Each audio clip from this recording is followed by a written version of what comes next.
Hello guys, how are you guys doing? Welcome to our today's video, and today I'm going to discuss about a certain procedure, and it is called citrus tree planting procedure.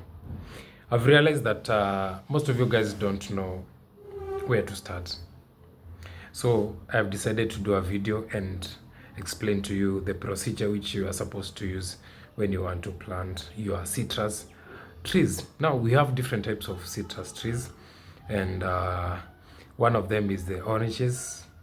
Number two, we have the pixie orange, and number three, we have tangerines, and also we have another one called menorah. Now, this called menorah is not actually common. I know most of you guys have not seen it, but I'll do a video about the menorah type of citrus trees. So if you are here for the first time, my name is Ken. I am a nutritionist by profession, and YouTube lets me share my knowledge to you and the world. And on this channel, we talk more about nutrition, lifestyle, and also I do videos about farming just to educate you guys. So let's get into our today's video. So I've told you that I'm going to do a video about the procedure which you guys are supposed to use when you want to plant the different types of citrus fruits. And the first point is about preparing the pit. So hapa ni historia kuchimba mashimo. It is very important for you guys to know the I would say like the spacing that you're supposed to apply when you want to unataka kuchimba hizo mashimo. You have to know the dimensions of those holes, and for me I prefer unachimba shimo ya 3x3 or else depends, unaweza tumia 2x2 but preferably 3x3 will be okay. And spacing pia is about I would say 5 steps, like 5 meters. So ukisha chimba shimo, for example, let's say it is a certain position kama hapa 5, umechimba shimo 3x3. The next one should come, kama ni kwenda tu hivi mbele, you should count 5 steps or 5 meters. And now on your side, for example, the next line itakuwa on the left, on the right side. Usichimbe hiyo shimo kama iko direct to the one umechimba ya kwanza. Unafaa uichimbe on a zigzag line. So hii ingine tuta count like 5 meters from mahali umechimba on the right side, and then utaipush mbele kidogo ndio upate it is iko on a zigzag hivi.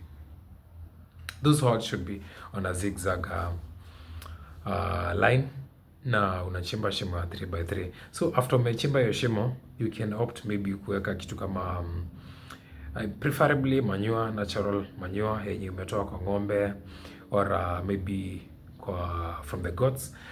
I have found some farmers also putting fertilizer, which is not I wouldn't advise you to use fertilizer because pia inaweza choma hiyo miti, and even the manure inaweza choma.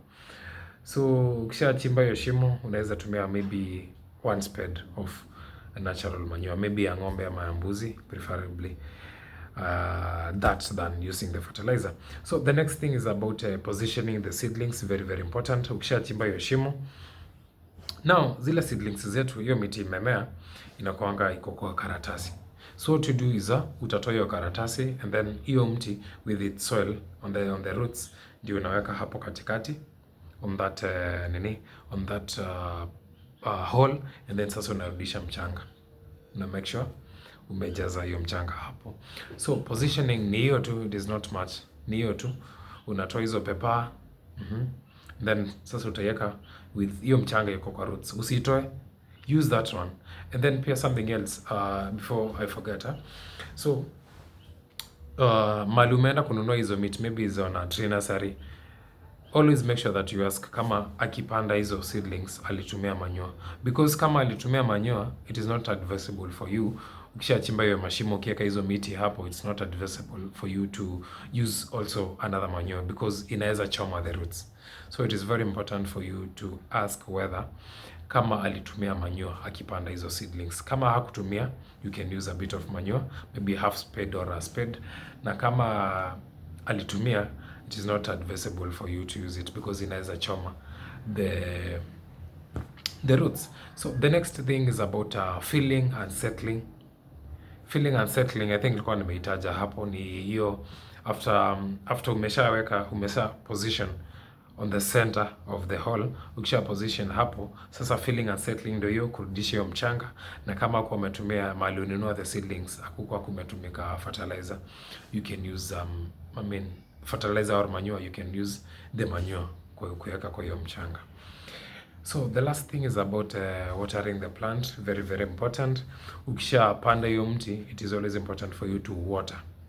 You can choose to maybe put 10 liters of 10 liters water or maybe 20 liter container ya maji. It is you to choose depending na the availability or the amount of water you have. And then from there, and especially another thing, it is good for you to water maybe in the evenings, ndio at least hiyo maji unapata ina sink sana kwa maji kwa the soil.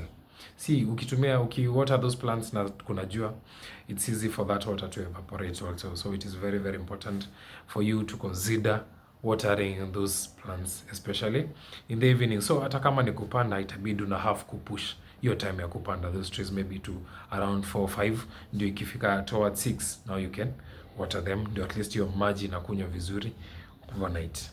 So from there it is for you to plan. These trees have to be watered, and depending again na the availability of water, how much water you have, you can choose to water them once in a week, maybe during the weekends, or else if you have water you can water them maybe twice in a week will be okay until zishike vizuri. Or maybe kama umepanda the lemon peke yake, time utaziwater tu until mvua zikuje, whatever time goes on, time you're grafting, you continue watering. Like zikisha pick zimeshika vizuri, you don't need now to water them. So today we are discussing about the procedure that you're supposed to use when you want to plant these trees, and I have done a short video. So if this video has been of help to you, kindly share it to your friends and make sure you subscribe to this channel. Let's meet in the next video.